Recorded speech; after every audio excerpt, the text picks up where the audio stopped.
ನಮಸ್ಕಾರ ಎಲ್ಲರಿಗೂ ಆಹಾರ ವಾಹಿನಿ ಚಾನಲ್ಗೆ ಸ್ವಾಗತ. ತುಂಬ ಈಸಿ ಹಾಗೂ ಹೆಲ್ತಿಕರವಾದ ರೆಸಿಪಿ ಹಾಗೂ ಚಟ್ನಿ, ಬದನೆಕಾಯಿ ಚಟ್ನಿ ಮಾಡುವುದು ಹೇಗೆ ಅಂತ ನೋಡೋಣ ಬನ್ನಿ.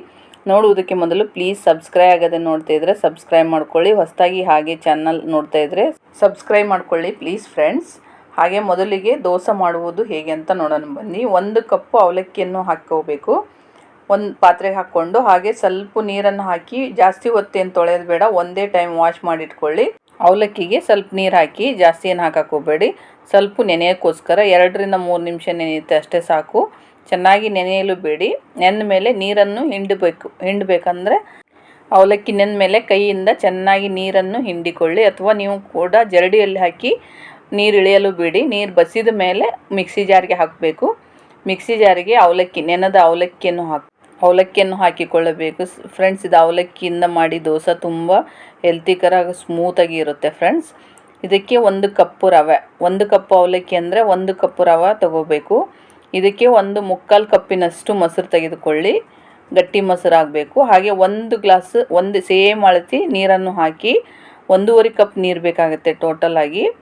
ಇದಕ್ಕೆ ಫಸ್ಟ್ 1 ಕಪ್ ನೀರನ್ನು ಹಾಕಿ ನುಣ್ಣಗೆ ರುಬ್ಕೊಂಬನ್ನಿ. ಇದಕ್ಕೆ ಬೇಕಂದರೆ ಜಾಸ್ತಿ ಗಟ್ಟಿ ಅನಿಸಿದರೆ ಆಮೇಲೆ ಕೂಡ ನೀವು ನೀರು ಹಾಕ್ಕೋಬೋದು. ಮಿಕ್ಸಿ ಜಾರಲ್ಲಿ 1/4 ಕಪ್ ನೀರು ಮಿಕ್ಸ್ ಮಾಡಿ ಫಸ್ಟಿಗೆ ಸ್ವಲ್ಪ ಹಾಕಿ ಮಿಕ್ಸ್ ಮಾಡಿ, ಗಟ್ಟಿ ಅನಿಸಿದರೆ ಇನ್ನೊಂದು ಸ್ವಲ್ಪ ಹಾಕ್ಕೊಳ್ಳಿ.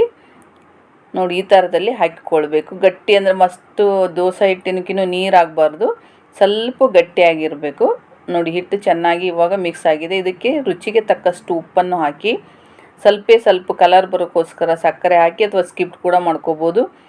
5ರಿಂದ 6 ಚಿಟಿಕೆ ಸೋಡಾವನ್ನು ಹಾಕಿ ಅಥವಾ ಈನೋ ಹಾಕಿ, ಇದನ್ನು ಹಾಕಿದ ಮೇಲೆ ಚೆನ್ನಾಗಿ ಮಿಕ್ಸ್ ಮಾಡಬೇಕು. 1 ನಿಮಿಷ ಚೆನ್ನಾಗಿ ಮಿಕ್ಸ್ ಮಾಡಿ, ಆಮೇಲೆ ಇದಕ್ಕೆ ಈರುಳ್ಳಿ ನೈಸಾಗಿ ಕಟ್ ಮಾಡಿ ಇಟ್ಟುಕೊಂಡ ಈರುಳ್ಳಿ ಹಾಕ್ಕೊಳ್ಳಿ.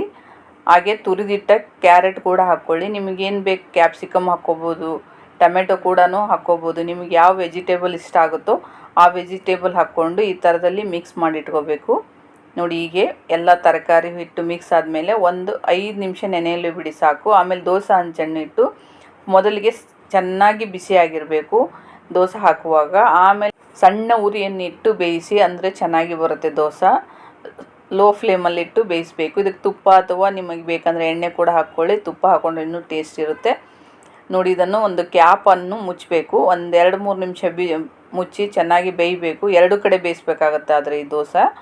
ನೋಡಿ ಈ ಥರದಲ್ಲಿ 2 ಕಡೆ ಬೇಯಿಸಬೇಕು, ಅಂದ್ರೇ ಚೆನ್ನಾಗಿ ಟೇಸ್ಟಿಯಾಗಿರುತ್ತೆ. ತುಂಬಾ ಸಾಫ್ಟ್ ಇರುತ್ತೆ ಫ್ರೆಂಡ್ಸ್, ಬಾಯಲ್ಲಿಟ್ಟರೆ ಕರಗುತ್ತೆ ಆ ಥರದಲ್ಲಿರುತ್ತೆ.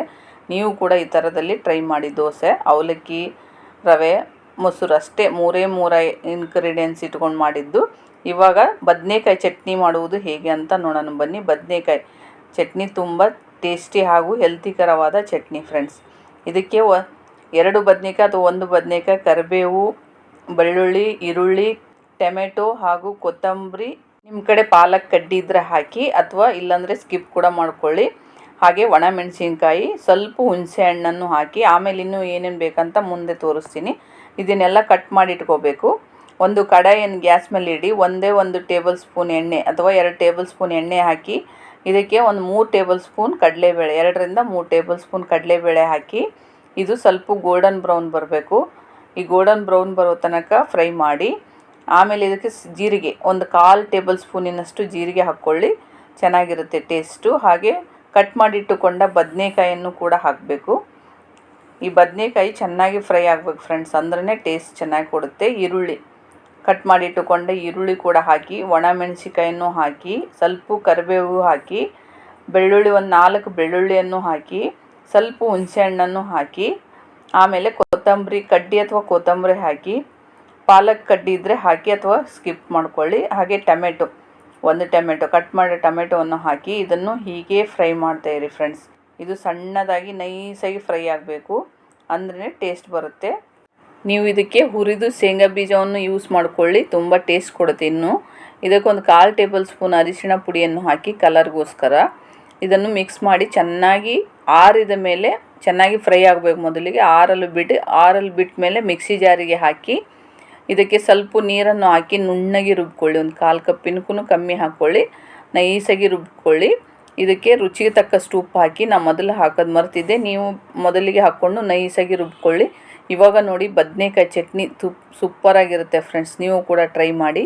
ಬೆಳಗಿನ ತಿಂಡಿ ಬ್ರೇಕ್ಫಾಸ್ಟಿಗೆ ತುಂಬಾ ದೋಸೆ ಬದನೇಕಾಯಿ ಚಟ್ನಿ ಕಾಂಬಿನೇಷನ್ ಸೂಪರಾಗಿರುತ್ತೆ ಫ್ರೆಂಡ್ಸ್. ಇದಕ್ಕೆ ಒಗ್ಗರಣೆ ಕೊಡಿ. ಒಗ್ಗರಣೆಗೆ 1 ಟೇಬಲ್ ಸ್ಪೂನ್ ಎಣ್ಣೆ ಹಾಕಿ, ಸ್ವಲ್ಪ ಸಾಸಿವೆಯನ್ನು ಹಾಕಿ, ಇದು ಚಟ್ಪಟ್ ಅಂದ ಮೇಲೆ ಇದಕ್ಕೆ 3 ಒಣ ಮೆಣಸಿಕಾಯಿ, ಸ್ವಲ್ಪ ಕರಿಬೇವನ್ನು ಹಾಕಿ ಒಗ್ಗರಣೆ ಕೊಟ್ಟರೆ ಗಮ್ ಗಮ್ ಅಂತ ಬದನೇಕಾಯಿ ಚಟ್ನಿ ರೆಡಿ ಆಗುತ್ತೆ ಫ್ರೆಂಡ್ಸ್.